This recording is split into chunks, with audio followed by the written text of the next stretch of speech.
ప్రముఖ నటి వాసుకి అలియాస్ పాకిజా గురించి తెలుగు ఆడియన్స్కు ప్రత్యేకంగా పరిచయం అక్కర్లేదు. తెలుగులో ఎన్నో సినిమాల్లో నటించి మెప్పించారు ఆమె. తమిళనాడుకు చెందిన ఆమె 1991లో మోహన్ బాబు సినిమా అసెంబ్లీ రౌడీలో తెలుగు ప్రేక్షకులకు పరిచయం అయ్యారు. బ్రహ్మానందంకు జోడీగా ఆడియన్స్ను కడుపుబ్బా నవ్వించారు. ఆ తర్వాత పలు తెలుగు సినిమాల్లో నటించారు. తెలుగుతో పాటు ఇతర భాషల్లోనూ నటించిన ఈమె బాగానే డబ్బులు సంపాదించారు. ఆ డబ్బంతా పోగొట్టుకొని ఖాళీ చేతులతో కడుపు మార్చుకుంటూ బతకాల్సిన దుస్థితికి చేరుకున్నారు. ఇక వాసుకి విషయం తెలుసుకున్న డిప్యూటీ సీఎం పవన్ కళ్యాణ్, చిరంజీవి, నాగబాబు, మంచు విష్ణు వంటి వారు ఆమెకు ఆర్థిక సాయం చేశారు. ఇప్పుడు ఆమె మళ్ళీ రోడ్డున పడ్డారు. దీనికి సంబంధించిన కొన్ని ఫోటోలు సామాజిక మాధ్యమాల్లో వైరల్ అవుతున్నాయి.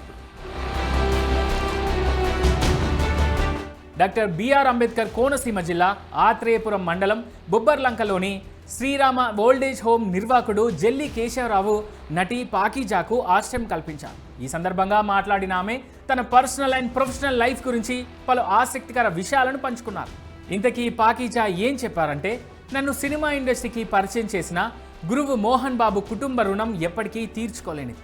ఆయన తనయుడు మంచు విష్ణు నా పరిస్థితిని చూసి నా కళ్లకు శస్త్రచికిత్స చేయించారు. ఆంధ్రప్రదేశ్ ఉప ముఖ్యమంత్రి పవన్ కళ్యాణ్, ఆయన సోదరులు చిరంజీవి, నాగబాబు 4 లక్షల ఆర్థిక సాయం చేశారు. ముఖ్యమంత్రి చంద్రబాబు, మంత్రి లోకేష్ నాకు అన్ని విధాలా సహాయ సహకారం అందిస్తున్నారు. ఆధార్ కార్డులో చిరునామా మార్పునకు కేశవరావు సహకరించారు. జిల్లా కలెక్టర్ పింఛన్తో పాటు బియ్యం కార్డు మంజూరు చేస్తే కాస్త ఆధారంగా ఉంటుంది. ఇక్కడకు వచ్చినప్పుడు నా ఆరోగ్యం అంతంత మాత్రంగానే ఉండేది. ఇప్పుడు కాస్త మెరుగుపడింది.